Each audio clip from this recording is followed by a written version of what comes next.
Hello and welcome to Action Theater Presents an Extra Dose. Today's feature, we are showing Enemy at the Gates from 2001, starring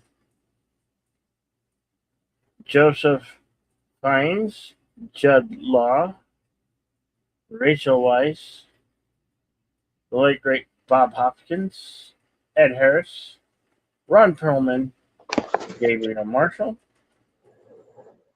Directed by Gene Jacques Ananad. Sans Jacquinode. It's a hard name to pronounce. It is, yeah. This is a drama historical from 2001. Would you like to read the synopsis? I am. I'm not on Cosme at present, but Okay. the story is it's based on a true story. It's the Battle of Stalingrad, and it tells the story of Vasily Zaitsev.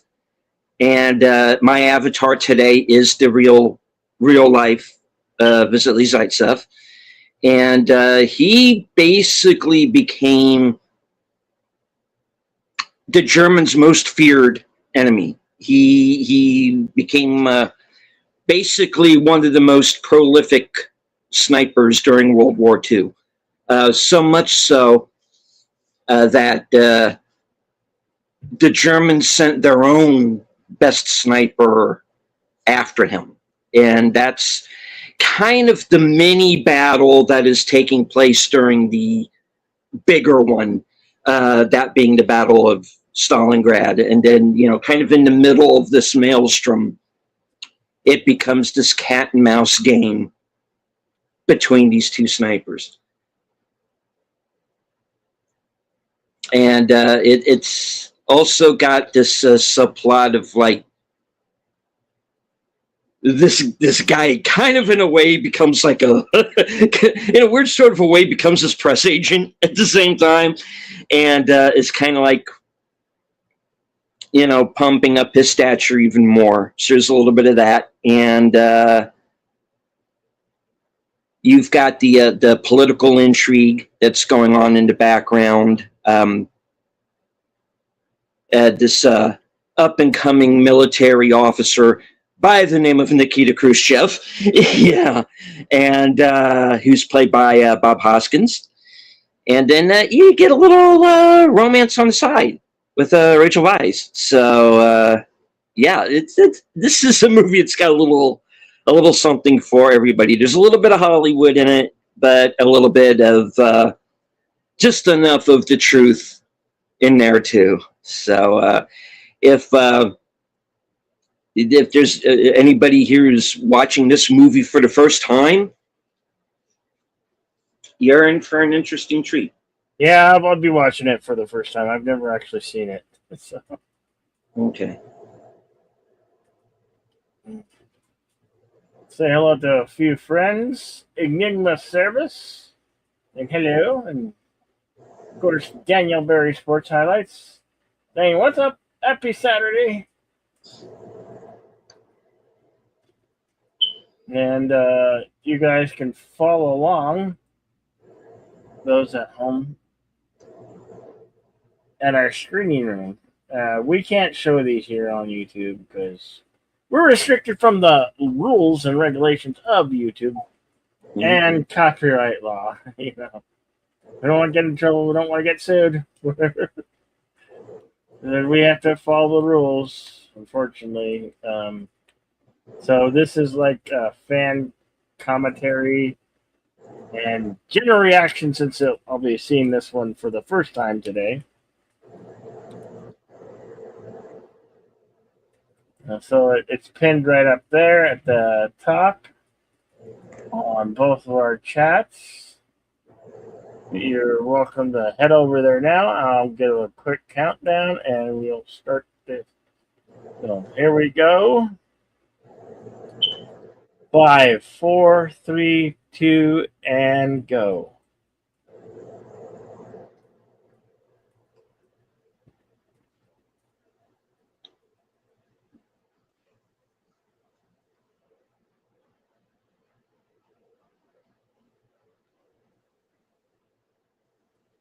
And let me know if there's any audio problems or visual problems. I can adjust it.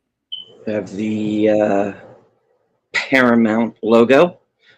Oh, yeah. Bill, it might be best to go ahead and put the commentary only banner up to let everybody sync up with us. Yeah.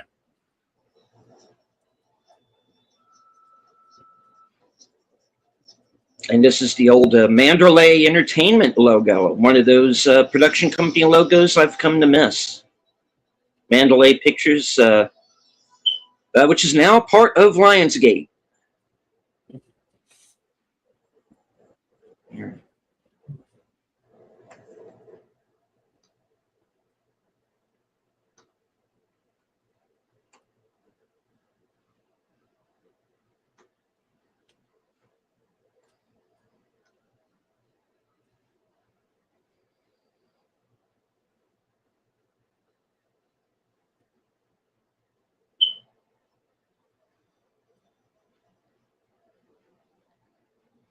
And what we are seeing here is the young Vasily Zaitsev.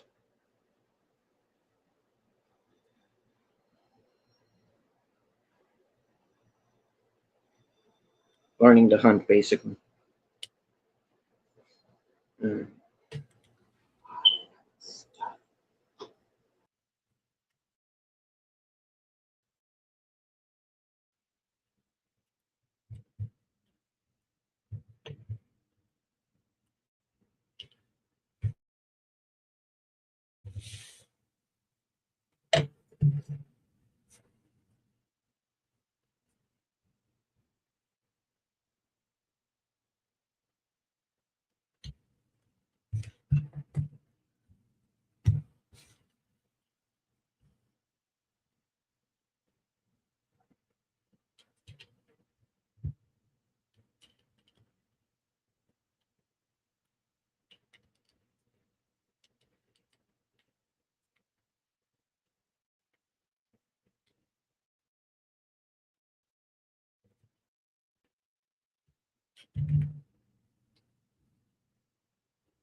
Get a title card, enemy at the gates.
So they're on the Mother Russia side, right?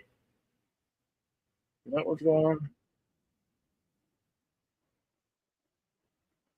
Yeah. Oh,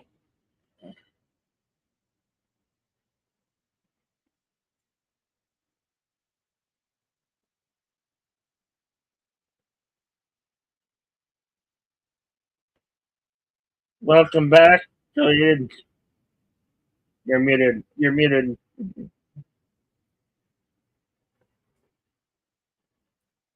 Yeah.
September 20th, 1942.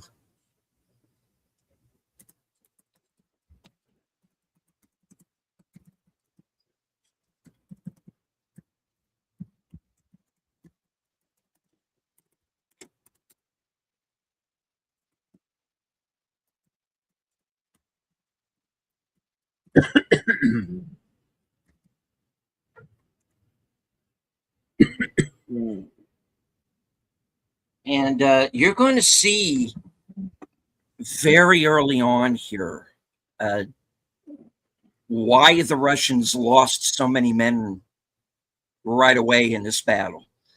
Um, for one thing, they are basically out in the open. Half of them are not even armed. Anyone who tries to run is immediately shot.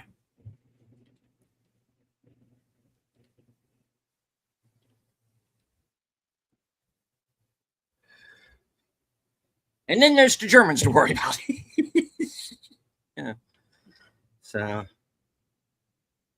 there you go.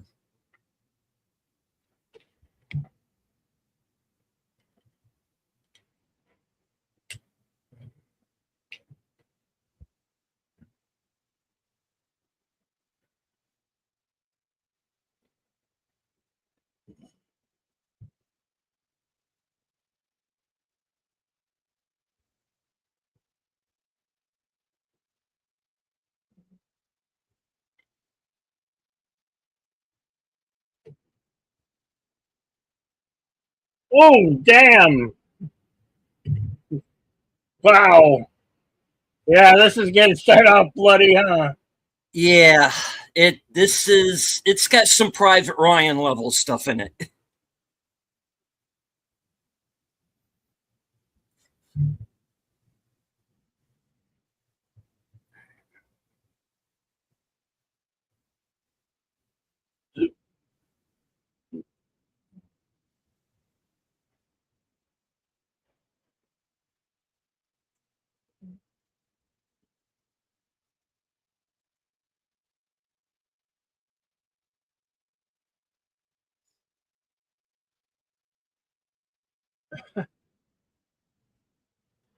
They're just being shot because they think they're fleeing and they're in the water trying to get to safety. My gosh.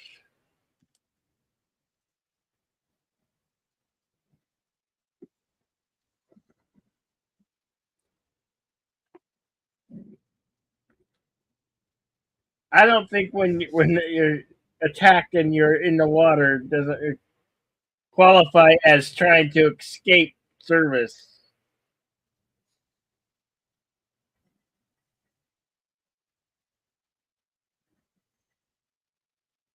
Movie or you'll be shot.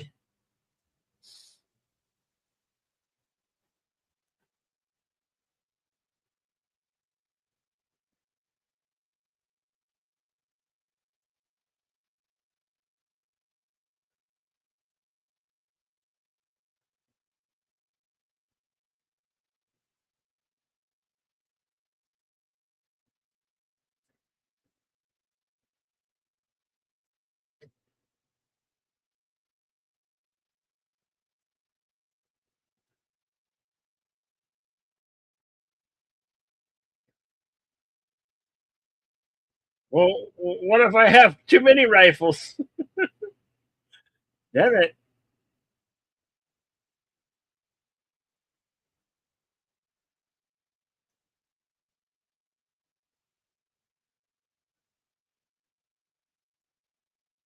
Just gets 5 rounds, but no rifle.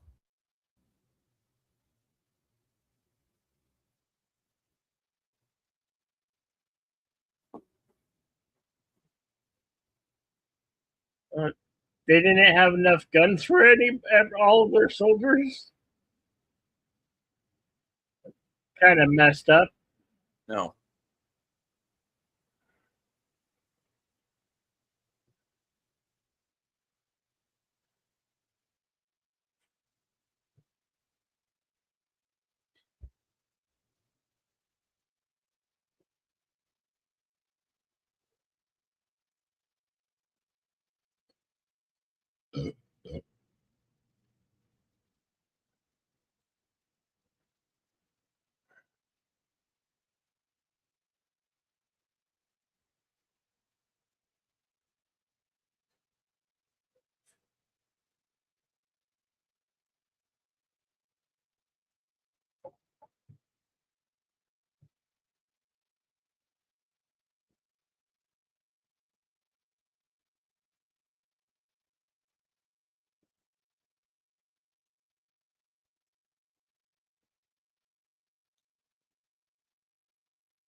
And hello, Gambit. They're about 15 minutes into Enemy at the Gates.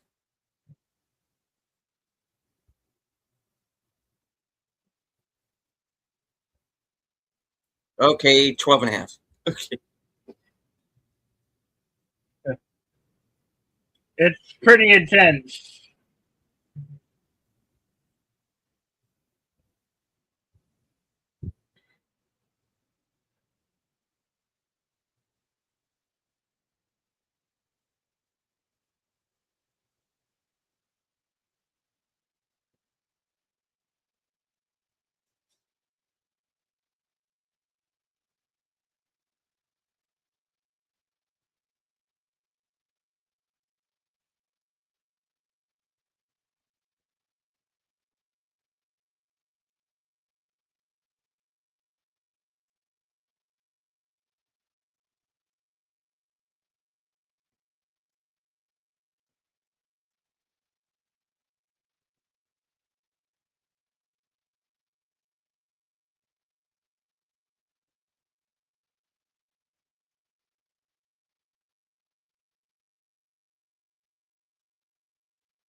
So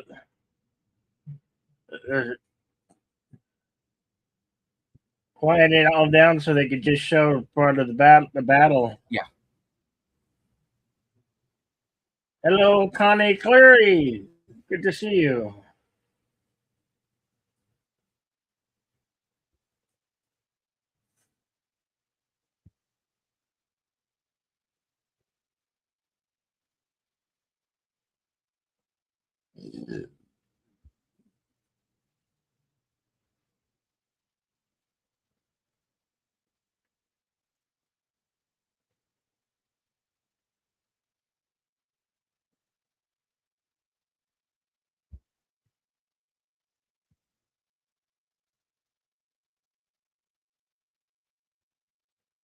Yeah, who do you root for? Hitler or Stalin? um, Yeah, they were both pretty terrible. Okay, they were both yeah. really terrible. So it's like you gotta just root for the average foot soldier, man, because the guys who don't want to be there.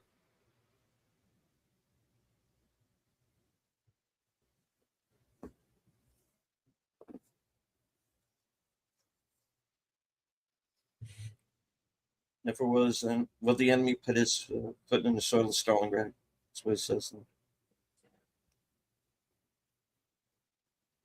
Of course, we get our introduction here to Joseph Fiennes' character, who's kind of a, like I said, the guy kind of becomes the, he's basically a propaganda man.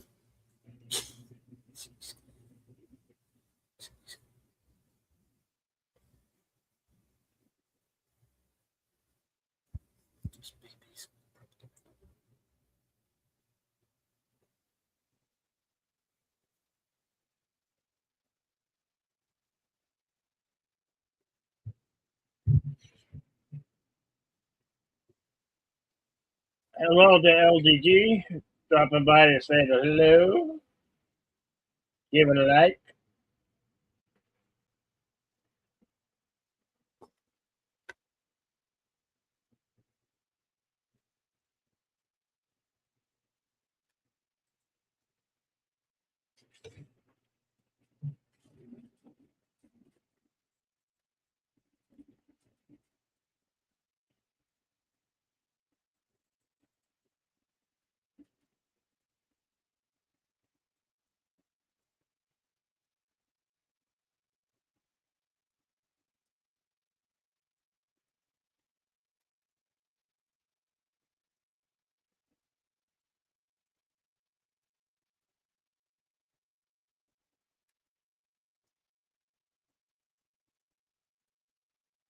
Bolt action rifle. I don't know what particular one is, but pretty. Maybe it's similar to our 30-06.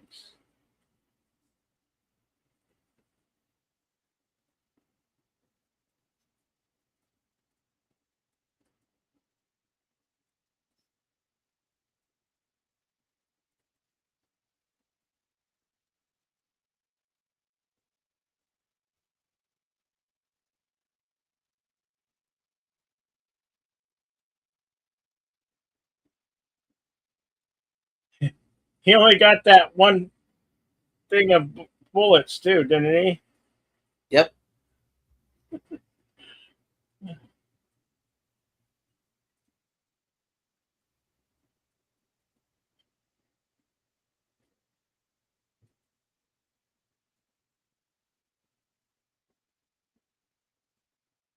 Oh.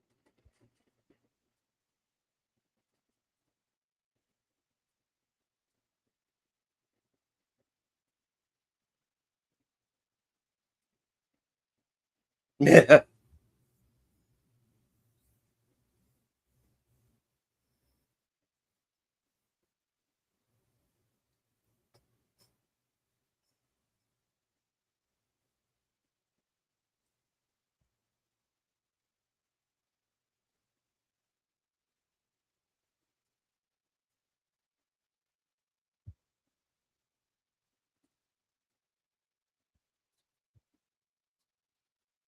Yeah, you have to be pretty careful not to give off your position.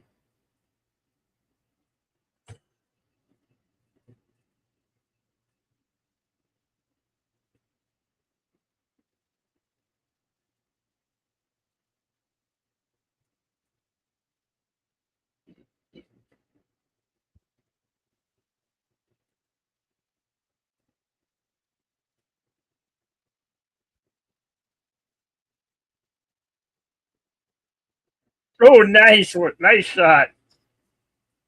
Right in the head.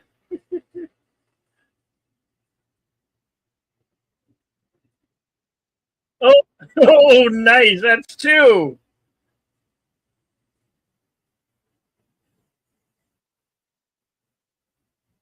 Three.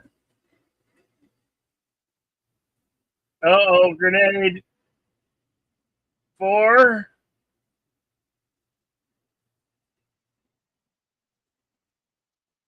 Five.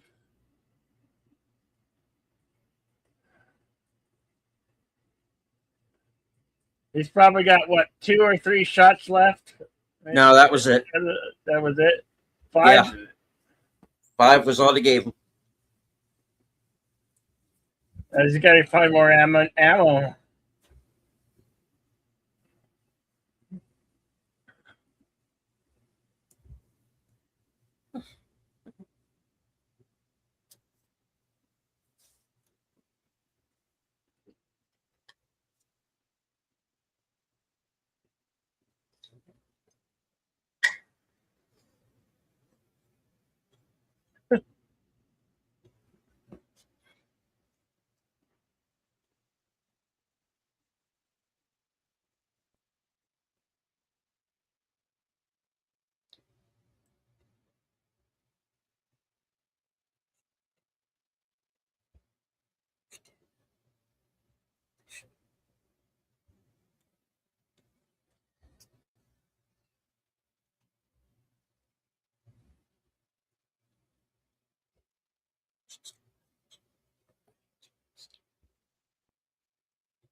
That's okay, Ignima. We'll let it slide. If right or wrong.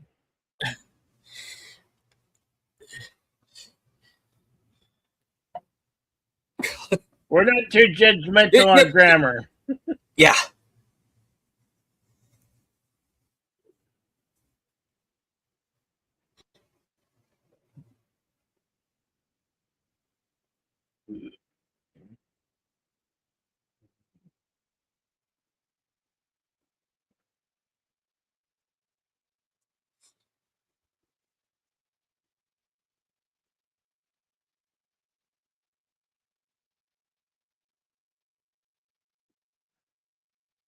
So this Bob Hopkins character. It was Nikita Khrushchev, who, of course, eventually becomes the Soviet premier.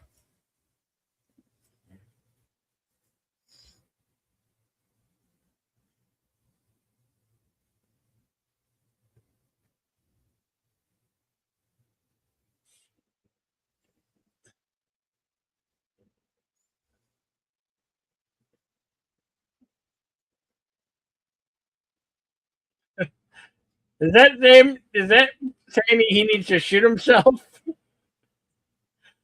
because he's a coward? Yeah. He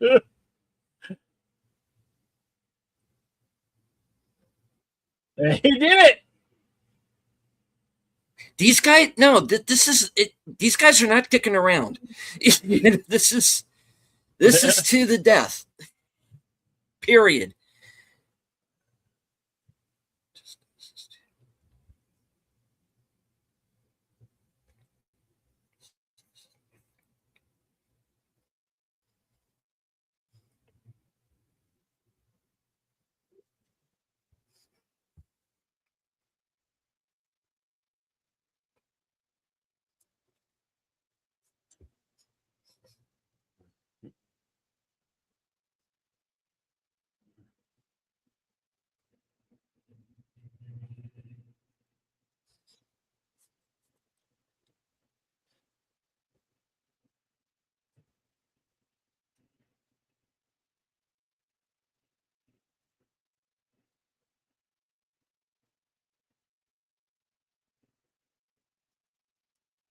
Well, it's not Bob Hoskins in the Super Mario Brothers. That's for darn sure.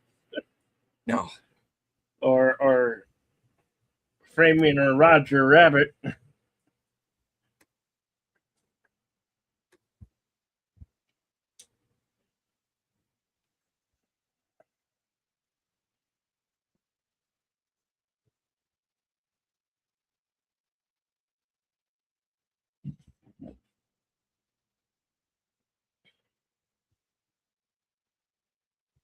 Yeah. Yeah, the other thing where you don't kill everybody. Yeah, it's him.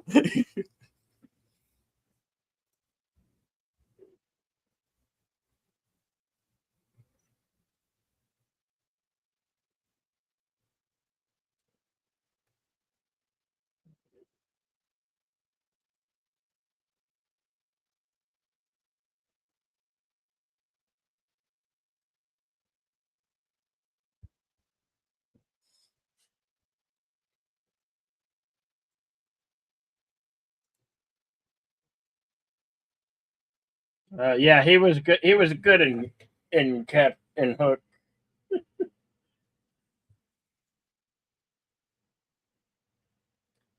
Hello, Andrea Black. Good to see you.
They're following his every kill, huh? Wow, he's really racking it up, isn't he? Yes, he is.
Basically, he basically was Chris Kyle, yeah.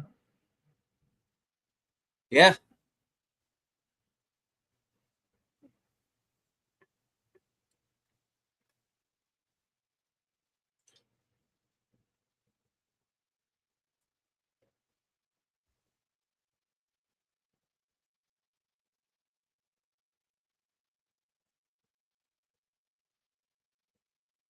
Okay, we're Was those two men kissing, or a man and a woman? I couldn't No, tell. It no. happened so quick. There are women fighting. Everybody Okay. is fighting. It's Okay. the women, the children. Everybody is getting involved.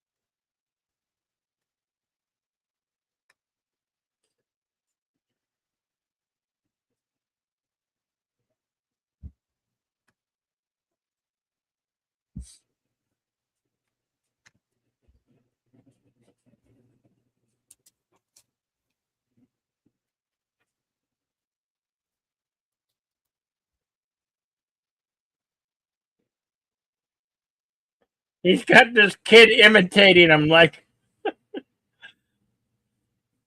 Yeah. this kid's already looks up to him as a hero, huh?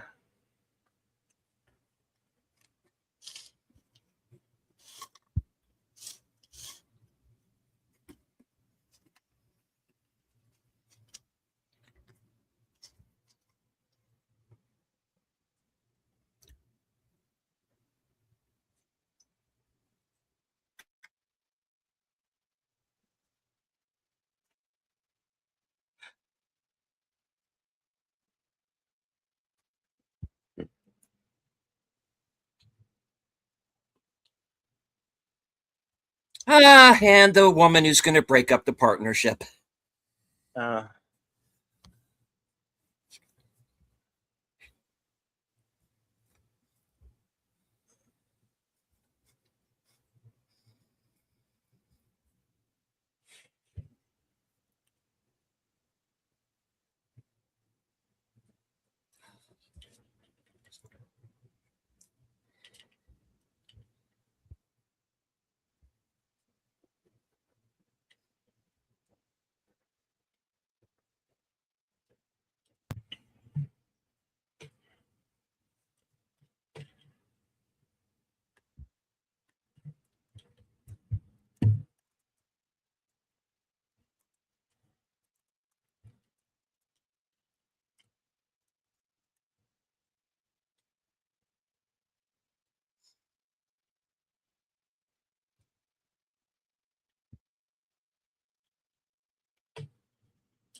Of course, here's Zed Harris as Major Koenig, who's the man that they're going to send after Vasily.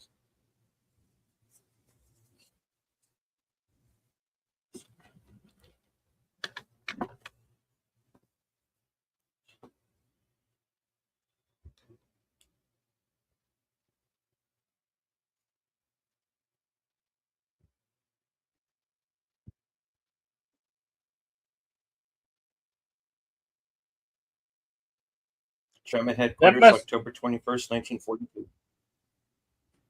Must have been hard putting on the uniform of the SS officer. Hey, isn't that guy a Frenchman? He played a German.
Sorry.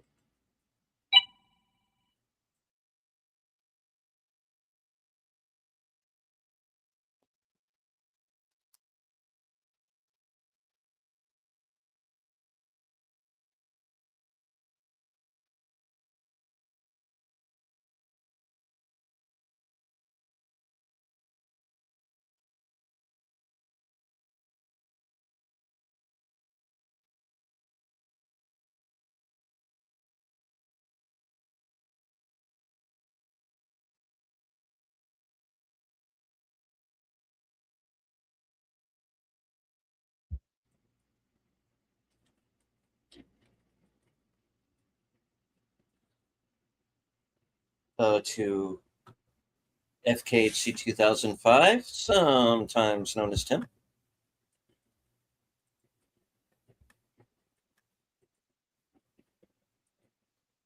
Timestamp 39 minutes, 25 seconds.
Wow.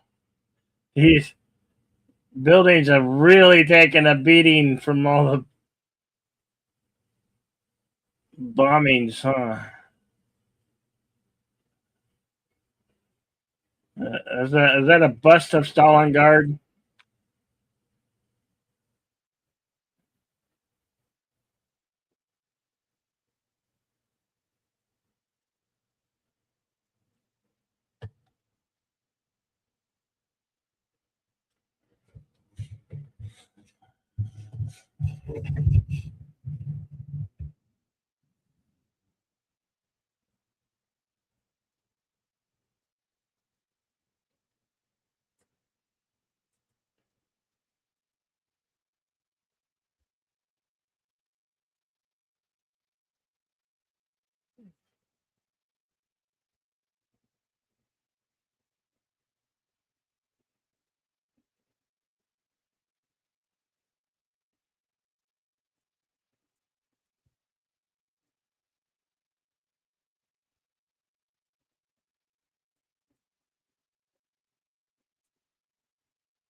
She is really losing it, isn't she?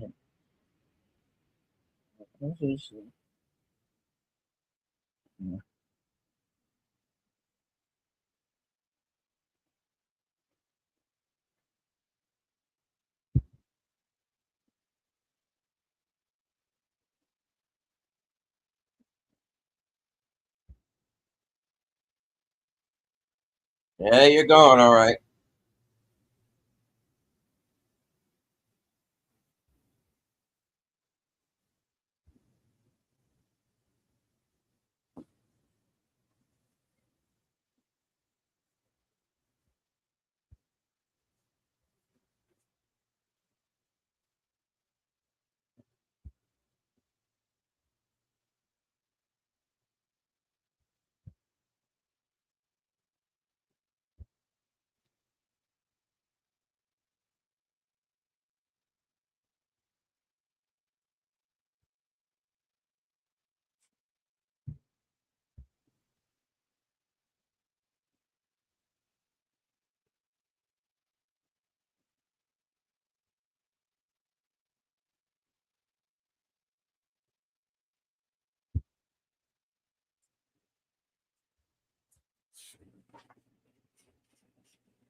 Dirty Rotten still pitching.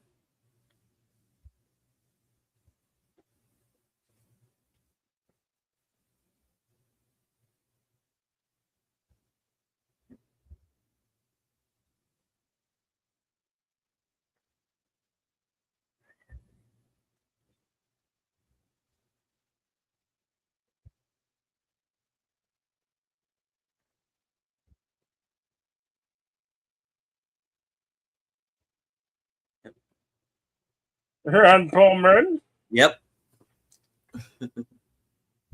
who played Hellboy and was in Sons of Anarchy.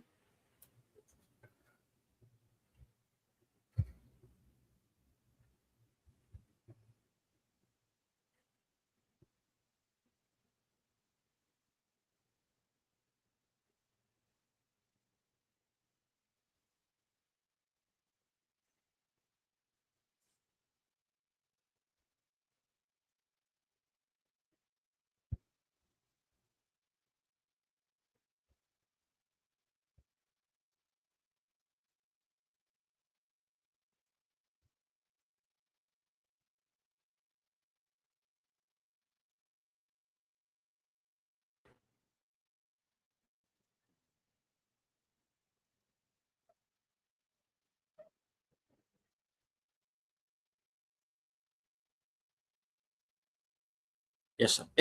Whose fault is that? Huh? Yeah.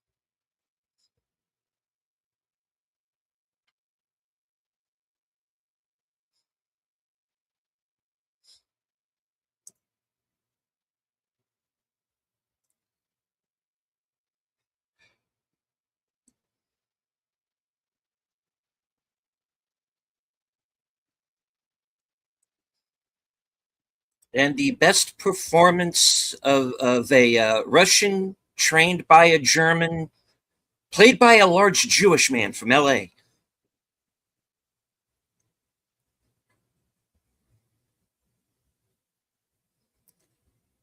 And it's then that I realized just how kind of weird this movie is. A little odd.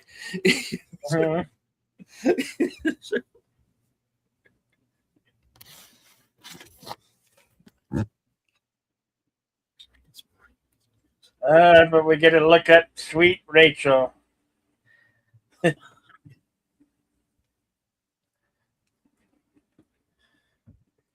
This mummy movie is not what I was expecting.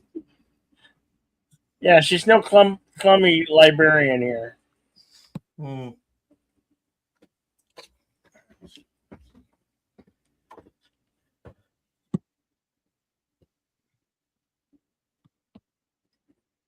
Now they're playing the old Russian anthem, I think.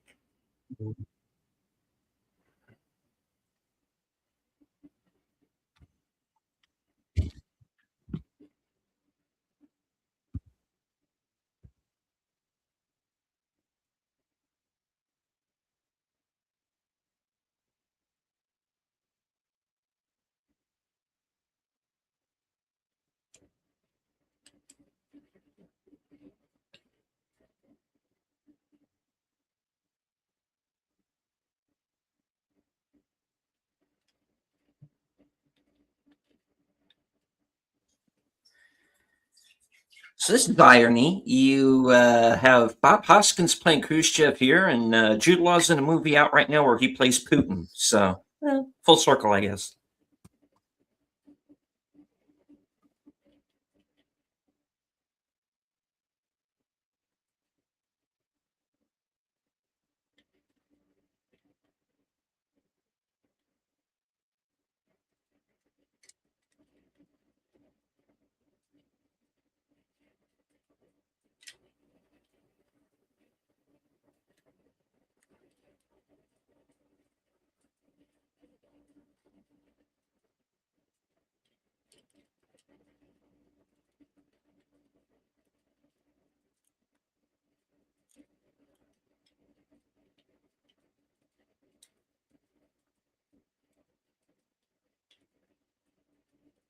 October 23rd, 1942.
This feels like a video game I played. Oh yeah, it's got a lot of similarities to the very first Call of Duty game.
There's a kill.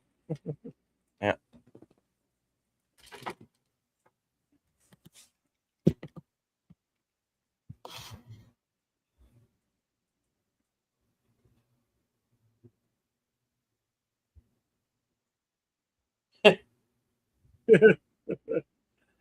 Du magst bastard.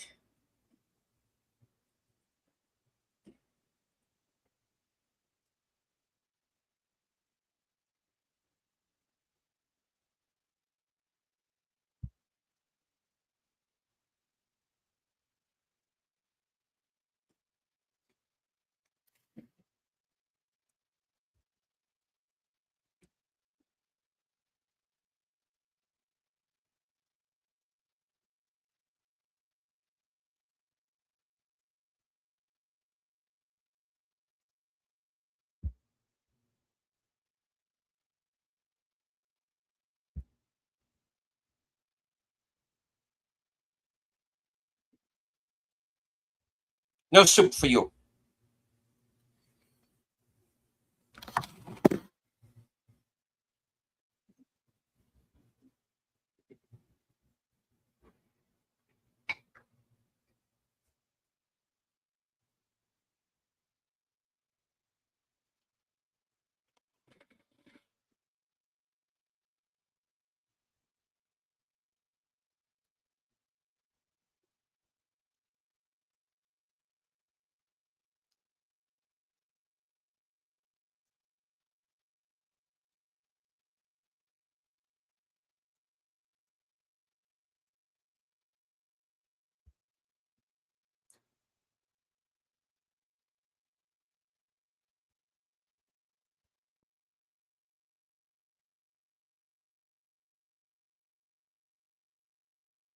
We're at 57-54.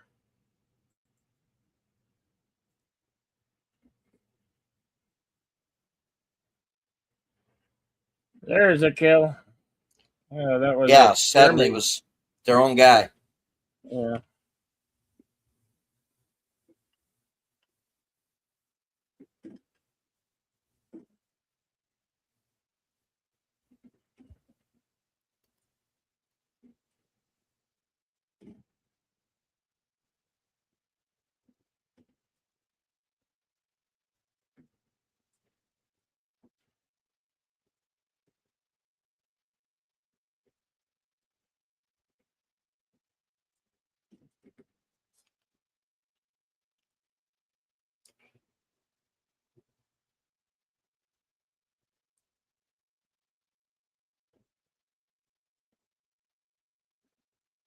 Yeah. Trouble is, he's not falling for it.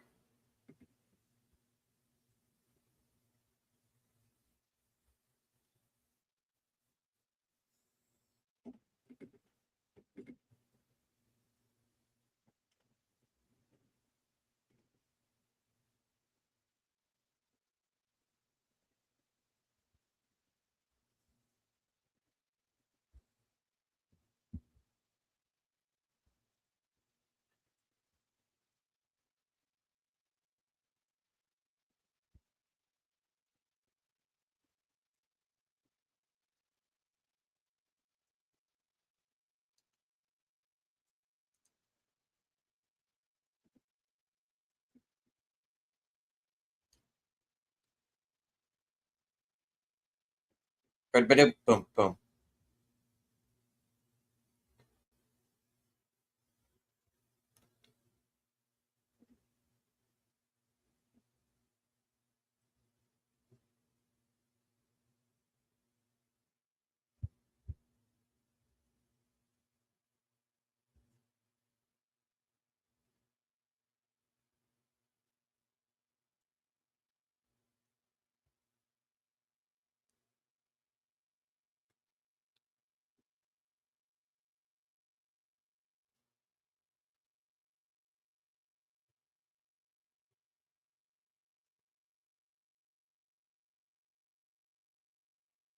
Oh, damn. Yeah. Damn. In the air. There goes Hellboy.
See, we're currently at 1 hour, 6 minutes, 32 seconds.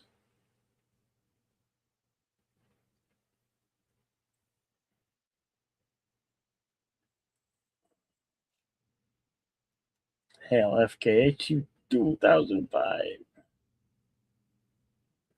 Sometimes known as Tim.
Oh, they're really starting to build the pressure up between these two snipers, aren't they?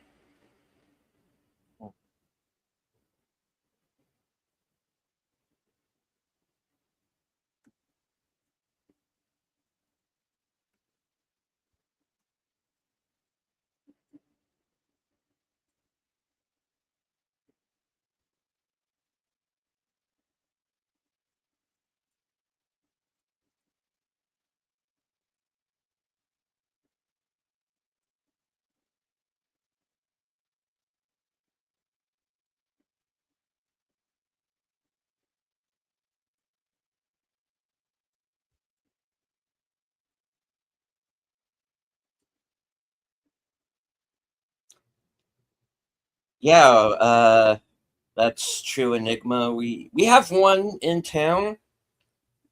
Sadly, it's just cheaper to buy new shoes.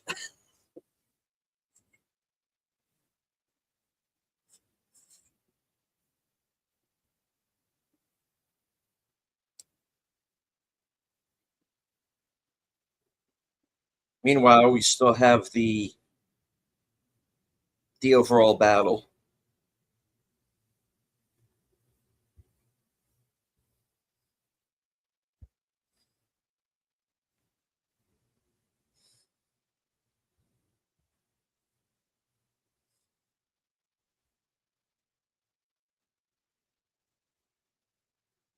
How anybody on either side survived this battle is a miracle.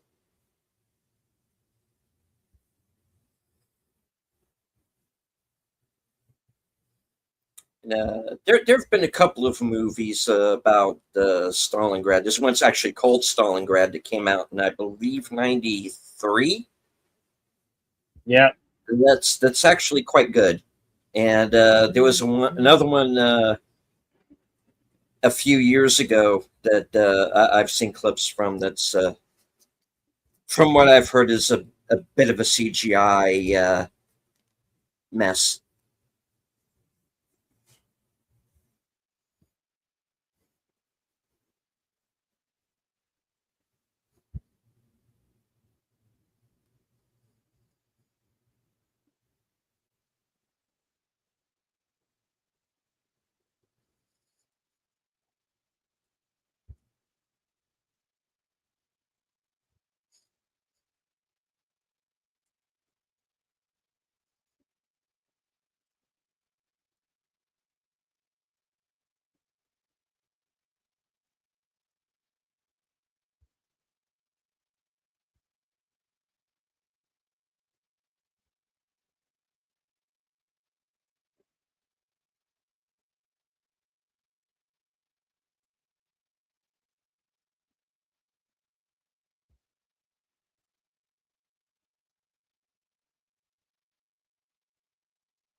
A little busy.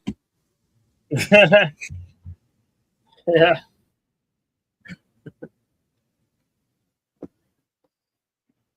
Timestamp 1 hour, 17 minutes, 40 seconds.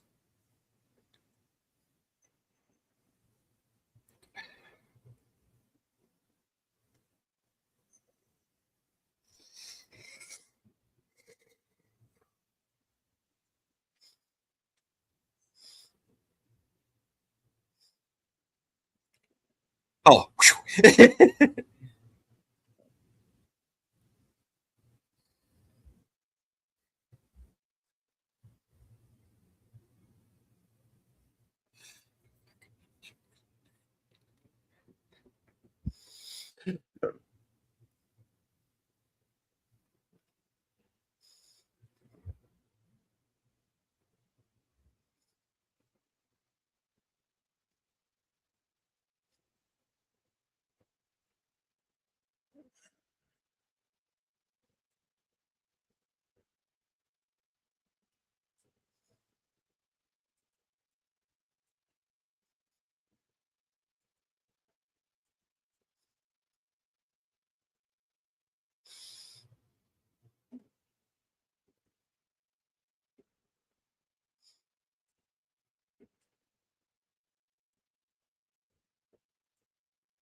which shouldn't be so hard, as does glass everywhere.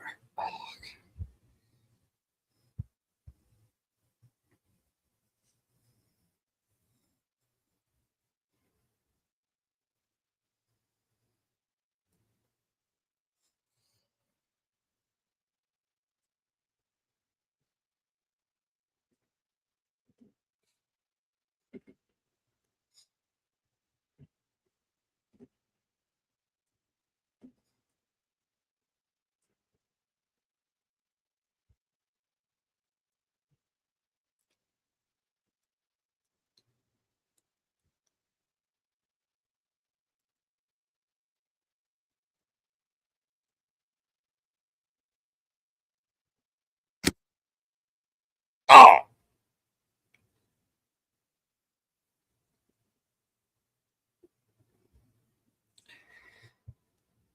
I got an owie.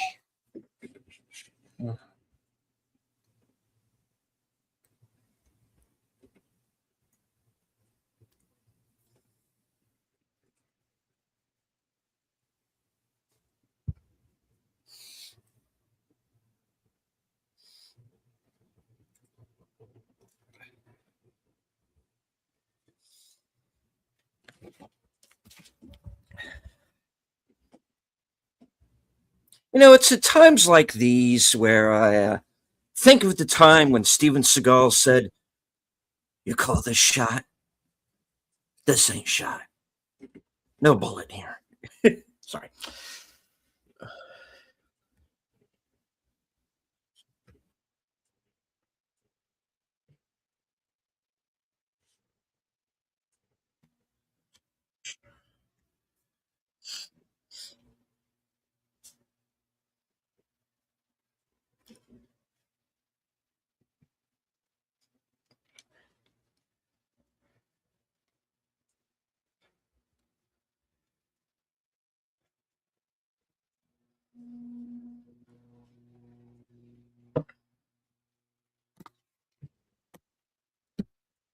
Get thee hence to an ugly fucker. Oh, wait.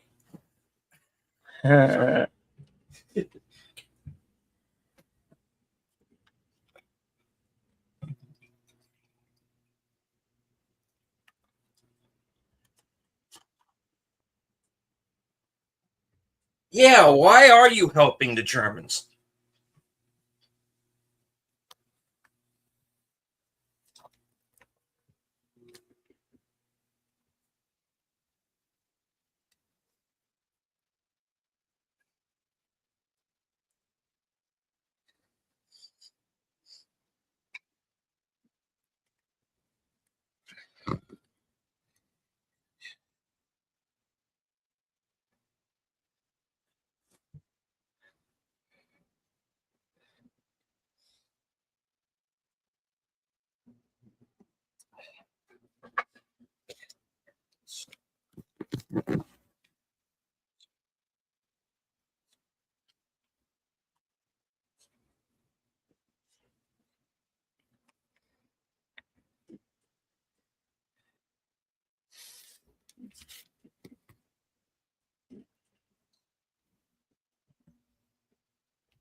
your pony. But sorry. Yeah. What? Okay. Where are we going with this? Okay.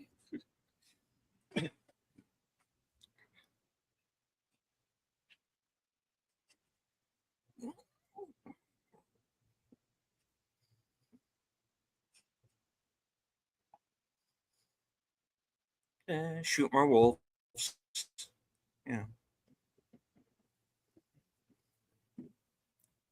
Do a Star Wars series, and I want to watch, stuff like that.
Oh, you're just making him an easy target, aren't you? Aren't you, special friend?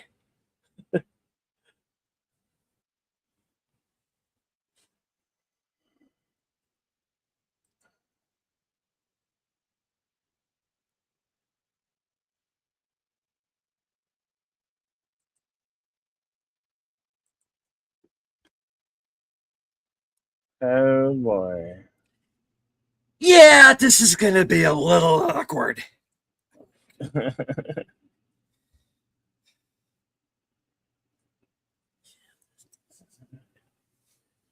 Okay.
Oh, damn it. Thought you were Corey Chase. I'm sorry.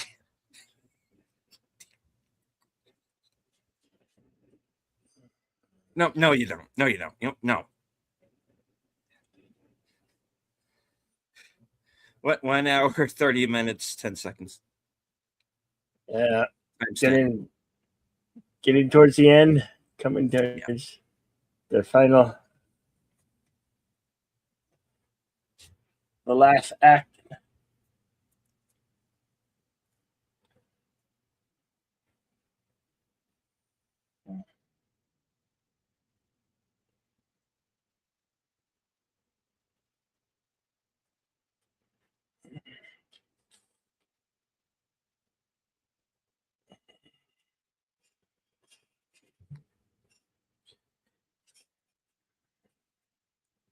Plus, I am now getting laid on the regular. I would like not to die. Yeah, that's always a good thing.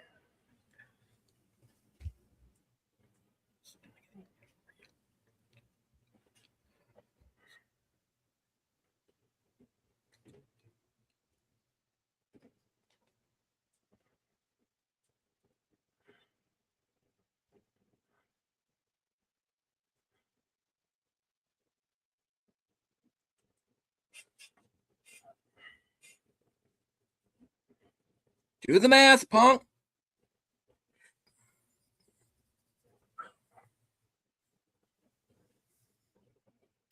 Yeah, Tanya, about that.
I was just following all this. A lot of that going around. Fubar. The Germans have a really Fubar.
Ah, No, no, no, sir.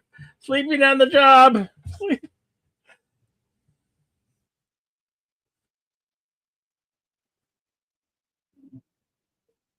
Oh,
I'm a short wanker.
Eh, hmm.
And you're a neo-Nazi scumbag. He isn't dead, and do you know why? Because I haven't killed him yet.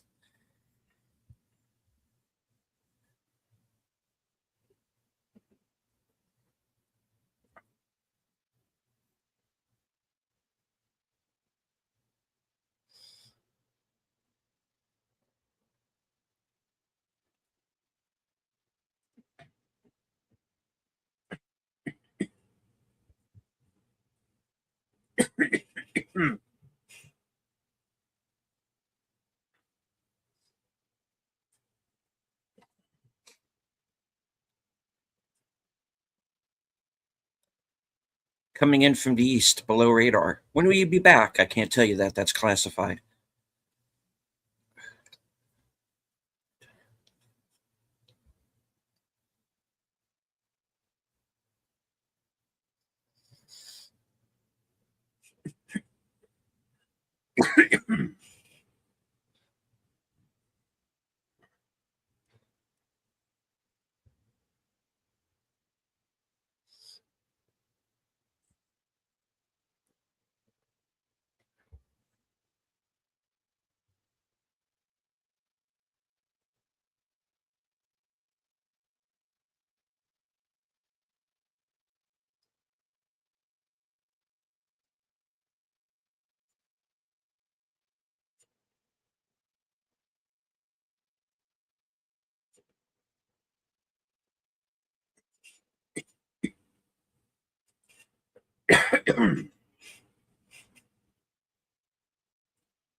Rachel Weisz is compelling in the role of a young Dr. Ruth Westheimer.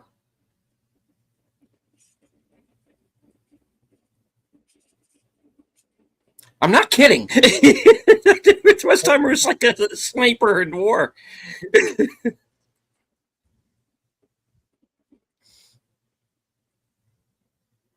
They should do a Dr. Ruth movie. They should do a Christopher Lee movie. Really, they really should.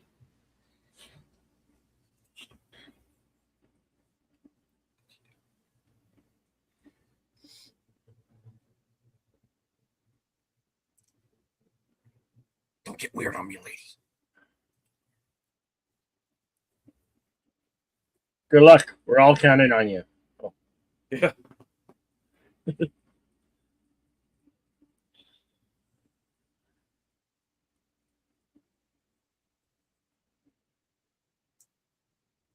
Oh, don't be such a gloomy ghost. Gwyneth Paltrow is going to show up later.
Whoops. Uh-oh. Okay. Yeah, hang on.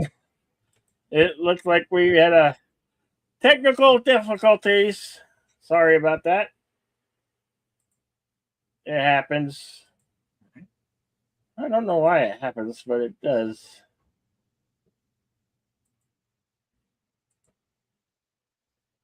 All right. Well, while we have this pause in the show here, I want to go ahead and let everybody know that you can join Bill and I tomorrow afternoon at 4:30 p.m. Eastern, 3:30 Central, as we watch the second half of Gettysburg for Western Cinema Presents. All right. We're back at the movie now. 1 hour, 48 minutes, 35 seconds.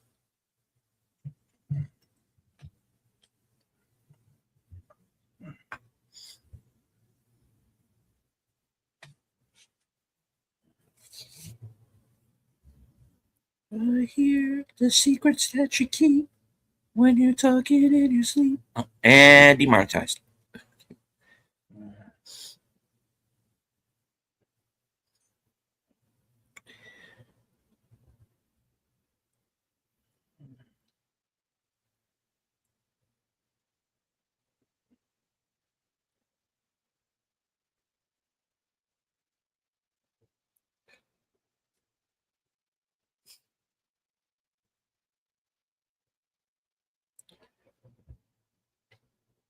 And then he married Daniel Craig, and I was very sad.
Oh.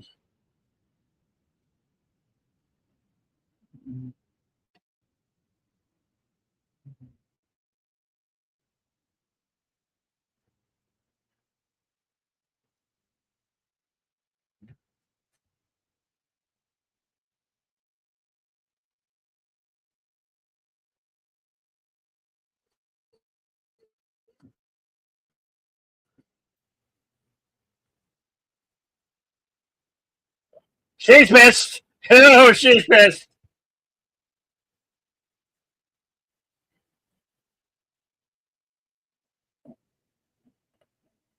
It's not good for the home team.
Oh, no more.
I'm in good health. They are evacuating me to the other bank. Keep well, my Sasha.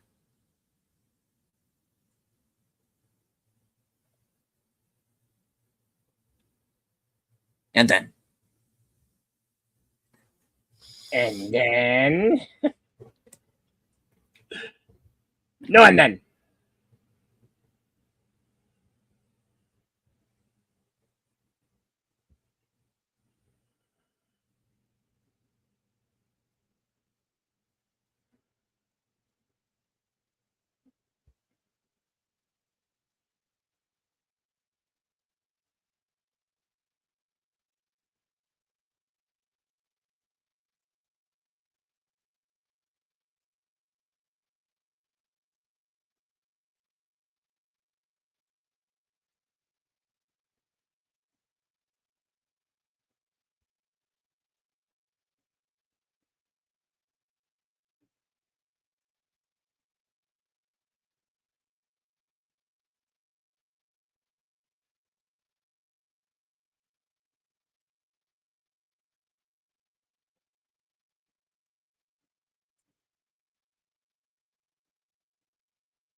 Oh.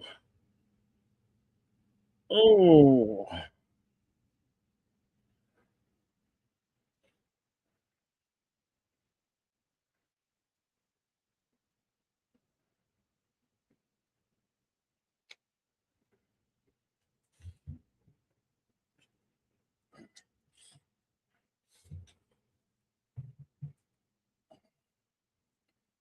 You killed my spotter. You prepare to die.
The one thing he never did at any point.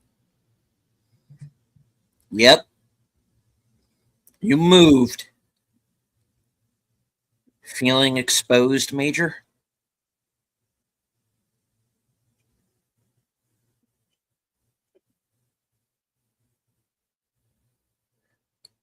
Oh boy.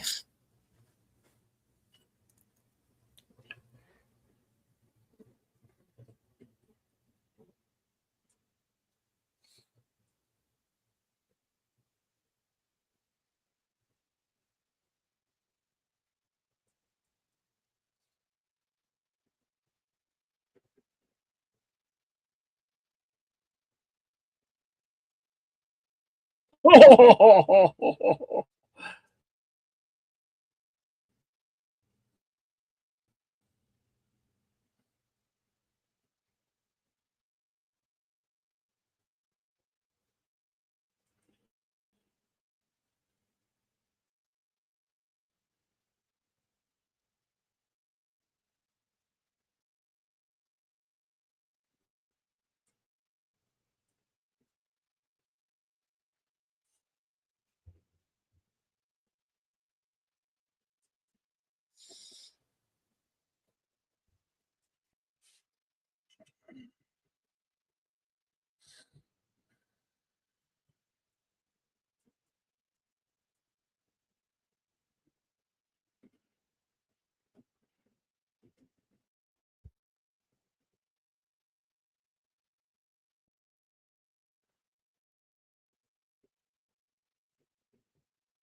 2 months later, February 3rd, 1943.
She's alive.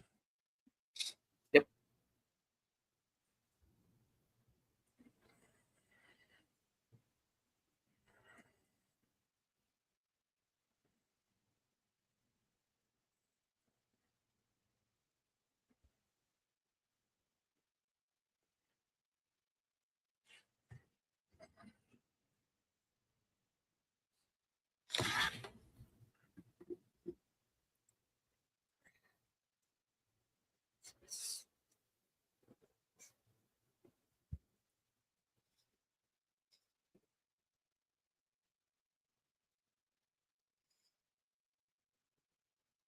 So she can say she's over there, you dolt.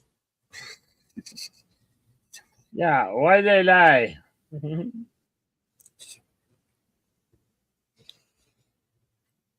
all the wounded, they probably lost track, honestly.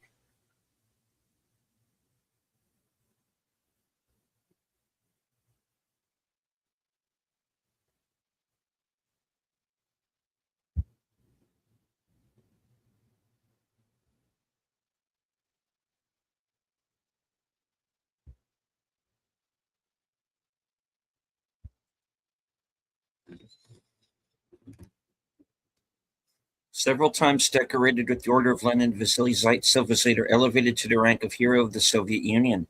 His rifle can still be seen today at the Stalingrad History Museum among the great symbols of the victory over Nazi Germany. And yes, Enigma, it was the maid, yes. And I think we all knew that from the beginning.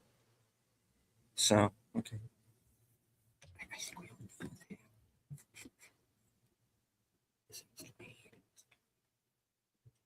Neutralize.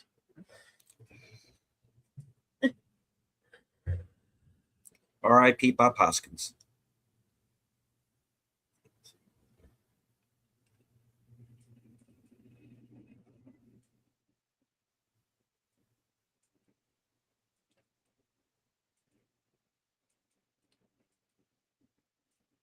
Yes, good film, good film. All right, so that was Enemy at the Gates in 2001. Yep. Shall I consult the scrolls? Yes, consult the scrolls. All right. Enemy at the Gates was released March 16th, 2001. Estimated budget of 68 million. Going on to gross 97 million worldwide.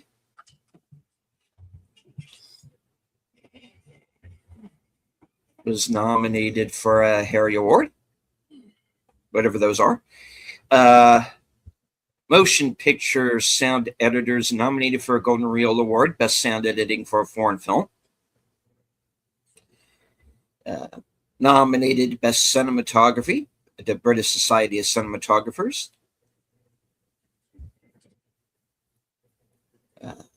Third place at the Gold Spirit Award for Best Action Soundtrack.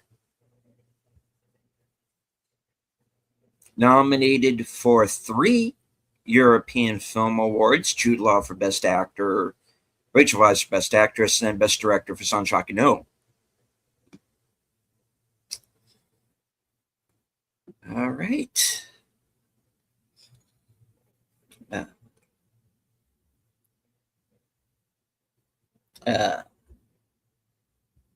Filming locations, Babelsberg, Potsdam, Brandenburg, Germany. Bavaria, also Germany. It was all shot in Germany, folks. Which is odd for a movie about Russia, but okay. Kavallerieschule, I probably got that wrong. Kasern, Krampnitz, Potsdam, Brandenburg, Germany. Museum Park, Baustoff Industry, Rudersdorf, Brandenburg, Germany. All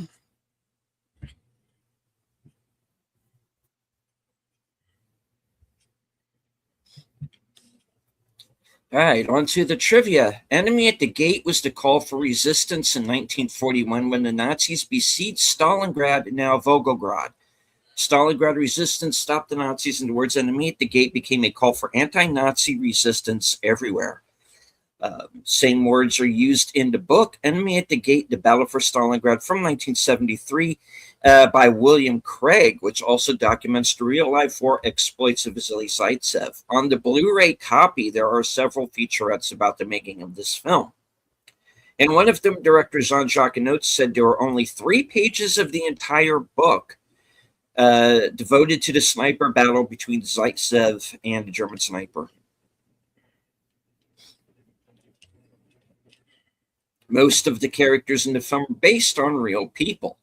Nikita Khrushchev was indeed a political commissar in the Red Army who popularized and promoted sniper Vasily Zaitsev. Khrushchev rose to become the de facto ruler of the Soviet Union from 1953 until 1964.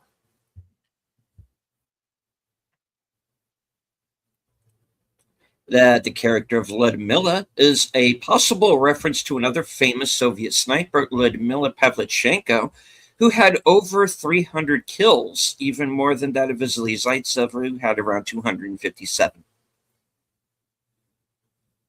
The film was poorly received at the Berlin Film Festival. A German-Russian writer, Vladimir Kamener, who played an extra in the film, criticizes how the Soviet soldiers are portrayed in the film.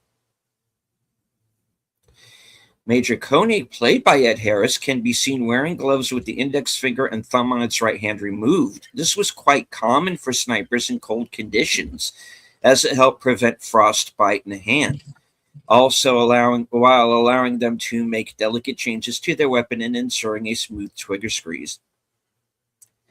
Originally, the story was a long-cherished project of Sergei Eisenstein. The Battle of Stalingrad was also a project that Sergio Leone planned to make, but the project fell through. Originally slated for release in late December, Paramount shunted it back to the following spring. It is estimated that the Axis suffered 260,000 soldiers killed in action, with 90,000 captured during the Battle of Stalingrad. The Soviet casualties were even more severe, with an estimated 500,000 soldiers killed and probably at least as many civilians. Jude Law and Ed Harris were cast largely on the expressiveness of their eyes. They were frequently called to convey emotion without saying a word. Joseph Fiennes was the first actor cast in the film. In printing press, when Vasily and Danilov have an argument, tears in Jude Law's eyes are genuine. Vasily uses a Mosin Nagant rifle during the film. It is chambered in 7.62 by 54R. The large set of Stalingrad had to be built from scratch in Germany. Set construction began in October of 1999 and took nearly 5 months. In large battle scenes, it was deemed too dangerous for so many extras in a confined space to set off explosions by remote. Stuntmen were mixed in with the extras to set off the explosions by stepping on pressure plates.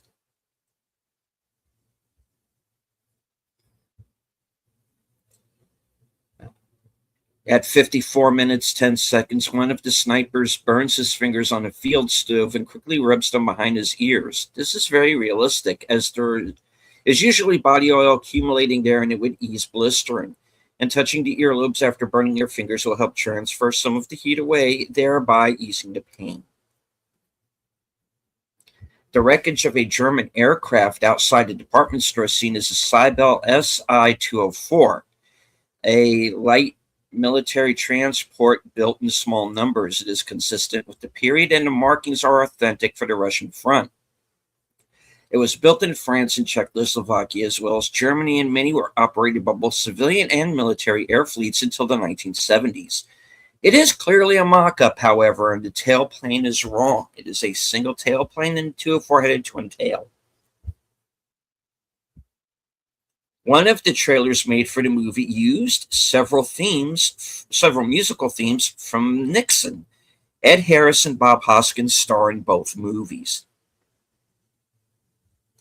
The locomotive used for filming the troop train scene, it is ironically a German-built Kriegslok. war locomotive. About 2,700 were captured by the Soviets, but not used by the Soviet railways until after the war. At the time of its release, it was the biggest budget British movie ever made.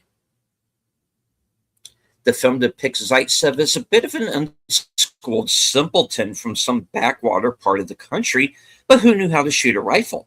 In reality, Vasily Zaitsev was an educated man and had worked for 5 years as an accountant in the Russian Navy stationed in the Pacific before joining the army.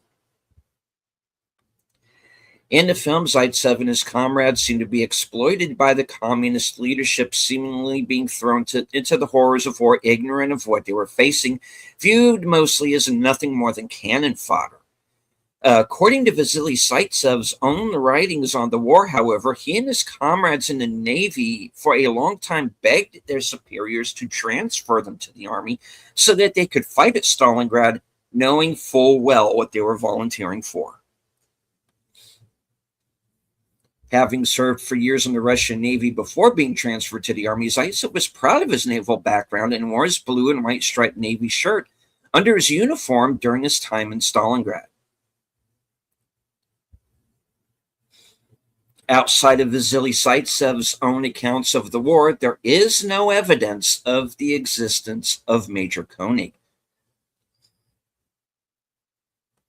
which, since they, in the film, took his dog tags and his medal and all that, right? If he's real, how do we know? Either way. It took a team of 300, nearly 5 months to create all of the prosthetic corpses seen in the film. While much is said of Stalingrad being of symbolic value for Adolf Hitler, it was a transit hub for oil deliveries for the Soviets, who got their oil from Chechnya and Azerbaijan at the time. The whole southern focus of the Axis campaign on the Eastern Front was to capture the Caucasus oil fields. And I probably pronounced that totally wrong, but okay. The wheeled machine gun used to shoot the retreating Russians is a British Vickers gun modified to resemble a Russian PM M1910. They're both based on the Maxim gun developed in the 1880s. Some Red Army Stalingrad veterans were so offended by the inaccuracies in the film and how the Red Army was portrayed on them. May 7th, 2001, shortly after the film premiered in Russia, they expressed their displeasure in the Duma, demanding a ban of the film, but their request was not granted. From a strategic point of view, the Battle of Stalingrad was of much less importance than the Second Battle of El Alamein.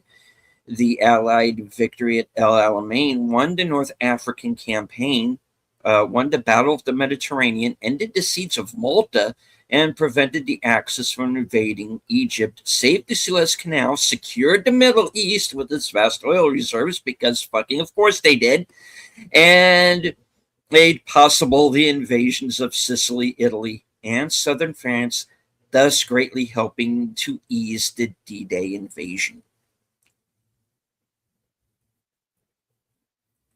In 2008, Ron Perlman narrated the radio version of David Benioff's City of Thieves. Both show World War II urban warfare from the Russian perspective, and the central personal relationship is among two male comrades and a female sniper. The film cast includes 1 Oscar winner, Rachel Weisz, and 3 Oscar nominees, Ed Harris, Bob Hoskins, and Jude Law. This musical score by James Horner has a couple of interesting and noteworthy elements because they come up frequently. For tension and battle scenes, he uses a 4-note horn riff familiar from his work in Battle Beyond the Stars and Star Trek II: The Wrath of Khan. For those of you who maybe didn't notice during the course of the film. Yeah. Wait a minute. When did this become Star Trek? Well, there you go. But he also creates a bit of sentimental scoring that sounds like a variation on John Williams' theme from Schindler's List. Rachel Weisz later starred in The Constant Gardener with Joseph Fiennes' brother Ray Fiennes. And of course, that's where she got her Oscar, was with that film. Rachel Weisz began filming The Mummy Returns shortly after completing filming this film. As on Jacques Hinault directed Ron Perlman previously to working in Enemy at the Gates in The Name of the Rose in 1986. And I keep wanting to say he directed Quest for Fire, but I might be wrong. The river cross. When I am able to speak. The river crossing scene in Enemy at the Gates inspired a level in the first. He brought this up. Inspired a level in the first Call of Duty video game. Yep. Copied almost verbatim from the film. The first mission, a Russian soldier has the player get off a train packed with other Red Army soldiers board a boat which is strafed by Stuka dive bombers, see deserters who jump into the river shot, and handed a handful of ammunition instead of a rifle. Yep. I knew it. It looked good, familiar because I played that game. I still play that game. I love that game.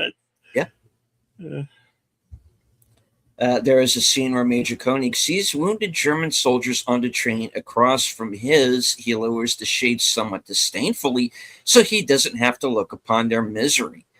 This parallels a real-life event where Adolf Hitler, normally one to enthusiastically wave and greet from his rolling headquarters train car, looks disdainfully upon wounded German soldiers from the Eastern Front and has his servant lower this shade a few months before the defeat at Stalingrad. It is thought that he was upset and depressed about how poorly the war was going there, and it began his long deterioration as the war became more and more hopeless. Rachel Weisz will play a Russian again in Black Widow. The duel between Zaitsev and Koenig is partially based on records made by Vasily Zaitsev. The rifle scope taken from the killed German sniper is now at the Central Army Museum in Moscow, Russia. The German who was shot in the duel was SS sniper Colonel Heinz Thorvald. The Germans claimed someone named Koenig had been shot in the duel and not Thorvald because they didn't want to admit their ace was down. This claim by Zaitsev was also found in papers on the body identifying him as Thorvald. Unfortunately, in real life, there was no happy reunion for Vasily and Tanya. By the battle's end, each thought the other was dead, and Tanya learned years later that not only was her lover still alive, but had recently married. Or at least so she claimed. According to Vasily, they were never lovers, and in fact, he was never in any relationships during the war.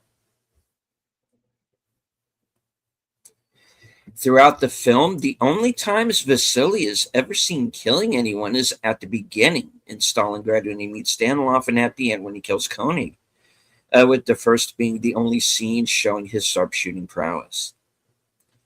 The film's depictions of the Soviet forces blocking detachments, machine gunning retreating soldiers, of soldiers being locked in crowded boxcars to prevent desertion, of soldiers being screamed at and threatened and humiliated upon arrival, of soldiers going into the Battle of Stalingrad unarmed due to the lack of weapons available, are entirely made up to paint the Soviets as more villainous for the film. It is not historically accurate to the real Red Army in any way. The film only shows 2 women snipers. Both of them are depicted as lacking skills and not really killing anyone. But in reality, women made up a large portion of the Soviet sniper force. Soviet women snipers are credited with over 10,000 kills. 309 kills, claimed kills belong to Lyudmila Pavlichenko, placing her within the top 5 snipers in human history.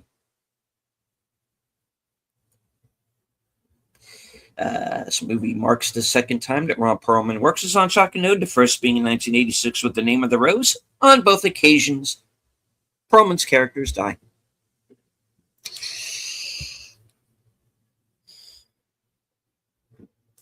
And that is it. The scrolls are closed. Okay.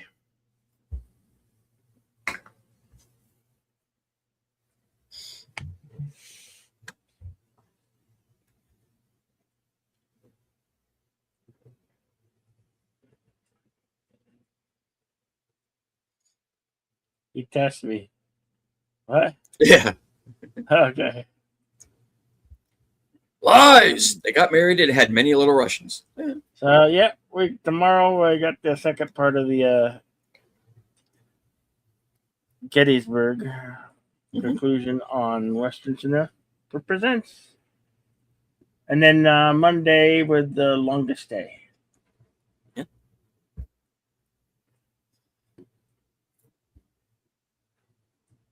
All right. Like to thank everybody for being here today. As I always say at the end of these, be excellent to one another. Party on, and we'll see you at the next one. Okay, do your thing, deleted. All right. As for myself, I am going to in 1 hour. I will be joining Big Al Presents along with Netters Network and Troy Pacelli for Films with Friends. And we are going to be watching a very different movie. Disney Pixar's take on Rapunzel, Tangled. All right. And of course, tomorrow I will be, of course, joining Bill for Western Cinema Presents as we finish up Gettysburg. The final 2 hours and 10 minutes or so of the film. And there's quite a bit of trivia on IMDb, so it might be a little bit of an extended show than what we normally do. So just to be on the safe side, there's no unscripted this week. But I have my next two shows pretty much planned out, unless something happens between now and then. I do know that it's been quite a news day. So to answer your question, what would I be doing in the next hour, Enigma, is probably heading on over to one of the news channels here on YouTube and catch up, because it's been quite a day. All right. Let's see. Of course, I will also tomorrow night at 11 p.m. be hosting the next episode of Reserved Seats. Aged Boomer is going to be joining me for that program, and we are going to talk about the Shudder, the streaming service Shudder, and why we like it so much. And so basically, we're going to be talking about film. So past and present. So there'll be that. Monday, of course, joining Bill for our special Monday edition, Memorial Day, as we watch The Longest Day. That's going to be beginning at about 3 p.m. Eastern. And then, let's see, Tuesday, we'll be live from Sparkwood 21 at 8:30 p.m., which I co-host with Troy, Netter, and Boomer. And I believe we have a show on Wednesday, Bill. Yep. With a special edition of In Harm's Way, which we're going to be, I think, beginning at what, around what do we have the time set for? Hold on. Just a second, folks. The page jumped on me. Let me check. All right. In Harm's Way, and that will be at 5:30 p.m. on Wednesday the 27th. And the next day after that, Thursday, we are going to round out our Salute to the Troops with 1917. And that will also be at 5:30 p.m. And then later that night will be my program, Coming Attractions. We can find out what I'm going to be doing next week. And of course, on behalf of Bill and myself, I do want to thank everyone who joined us. I think we had over 60 people watching at one point. So thank you to everybody who was who followed us along, even if you were just here for a couple of minutes. I do want to remind everybody that you can find Enemy at the Gates on physical media, and it is also available on Fandango at home. And I'm sure probably Pluto and Tubi, because they have extensive libraries. And of course, I'd like to go ahead and thank everybody in the chat. Enigma Severus, Connie Cleary. I know we had Andrea Black with us at one point, FKHC 2005, sometimes known as Tim. Gambit the First. LDG was with us. Daniel Berry Sports Highlights. And if I missed anyone, my apologies, but thank you for being here. And as I always say at the end of every broadcast, from HQ and all points north, south, east, west, and beyond, good night. Take care. Stay strong. Be safe and healthy, because this is how we win. And the link up it's showing right now, that's a link for Films with Friends. Oh, right on. Thank you. So that's going up in 54 minutes. Yes. Yeah, 53 minutes now. So, right. Cool. Head on over there. Never get out. If you're a sniper, never get out in the open, because that's not a good thing. Yeah. No. Anyway. See you guys later. Have a great rest of your night.